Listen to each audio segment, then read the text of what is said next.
Yesterday, I. Video challenge. Bonjour tout le monde, good morning. Chris here, good morning Marc-Olé. I hope you're fine, I hope you're well, I hope you're healthy.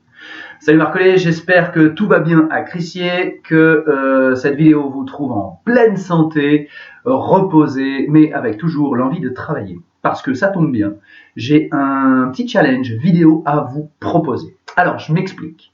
Ce que je vais vous demander de faire, c'est raconter au passé une journée de votre routine de confinement, ce que vous avez fait hier, d'où le Yesterday I. Puis après, vous complétez en expliquant, en utilisant le passé, ce que vous avez fait. Un petit exercice comme ça. Et ce qui sera rigolo, c'est que ce texte, vous l'écrivez, mais moi, je ne veux pas la version écrite, la version tapée ou la version ce que vous voulez.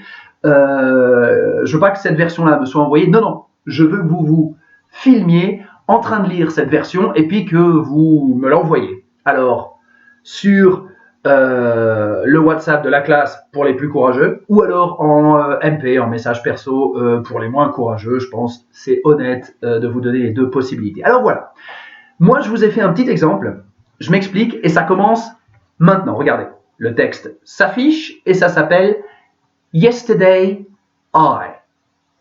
Je vous le lis. Mon exemple. Yesterday I. Yesterday I woke up at 8:30 a.m. I don't have school anymore, so I don't need to wake up early at the moment.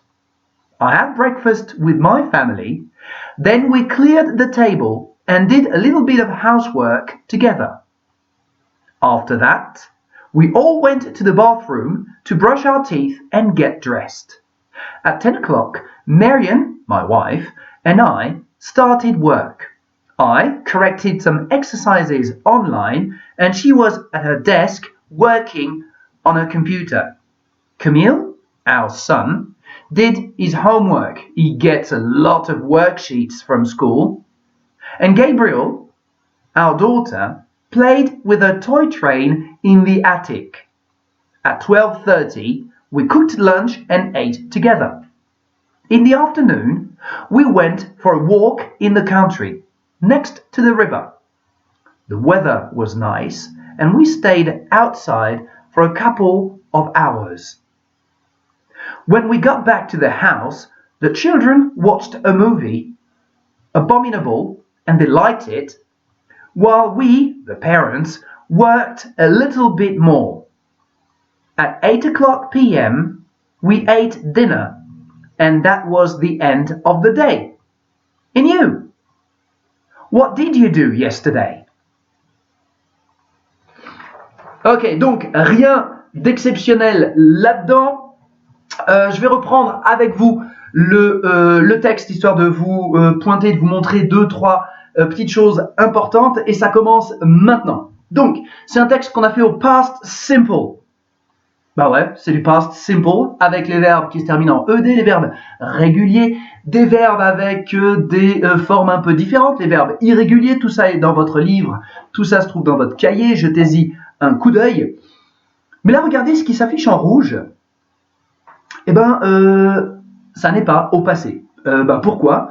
C'est des choses qui se passent tout le temps. En ce moment, I don't have school anymore, so I don't need to wake up early at the moment.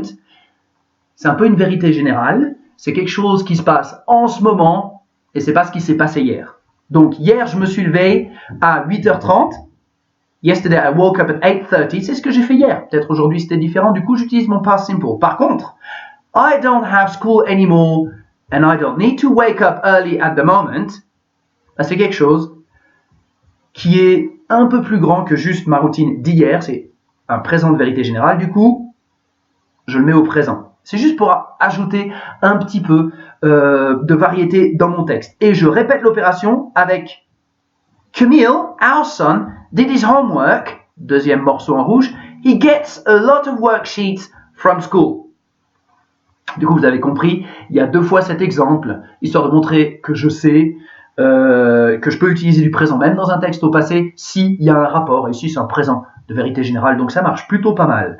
Après, jetez un coup d'œil sur le reste du texte, tout ce qui est souligné, eh ben, tout ce qui est souligné, ce sont des verbes au passé. Woke, had, cleared the table, pour on a rangé, nettoyé la table, did a little bit of housework, we went, was working, did his homework, played, cooked, ate, went, was, stayed, got back, watched, liked, worked, ate, was, et la forme interrogative à la toute fin, and you, what did you do yesterday? Bon, tout ça est là, il n'y a pas de problème. Donc, à vous de voir. Ça, c'est pour le côté temps. D'accord? Ça, c'était pour le côté temps.